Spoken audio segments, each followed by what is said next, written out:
আমৰ গছ হৈছে এডাল আৰু আমো লাগিছে এটা, কিন্তু মানুহ হৈছে পাঁচ ঘৰ। মানে কাক কেনেকৈ ভগাই দিওঁ ভাবি পোৱা নাই।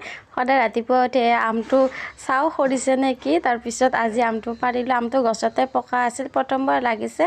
আজি কেইবছৰমান আগতে গছৰ পুলিটো ৰোৱা আছিল, মানে গুৱাহাটীৰ পৰা আম আনোতে বেডটোতো এনেই থৈ দিওঁতে গজিল। তাৰপিছত গোটেইকেইটাই আজি এটা আম যিহেতুকে গোটেইকেইঘৰে ল'ৰা ছোৱালীকেইটাক মাতিলোঁ আৰু সিহঁতকো অলপ মানে এনে টেষ্ট কৰিবলৈ দিছোঁ আৰু এনেকৈ ভগাই মিলি খালে বহুতেই বেছিকৈ ভাল লাগে অকলে খোৱাতকৈ। বিসমিল্লাহ বুলি নতুন গছৰ আম খাওঁ দেই।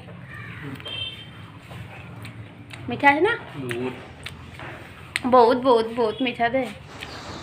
মকাৰ পৰা মামা মামী লগতে বা এজনীও শৌচ কৰিবলৈ গৈছিল এইবাৰ, আৰু আমাৰ কাৰণে লৈ আনিছে এনেকুৱা চুবুহীৰ কাৰণে, ৰিয়ানৰ কাৰণে আৰু লগতে মোৰ কাৰণে। মোৰখন ভাল হৈছে বাৰু, মোৰ এনেকুৱা ধৰণৰ নাছিল। নমাজ পঢ়োঁতে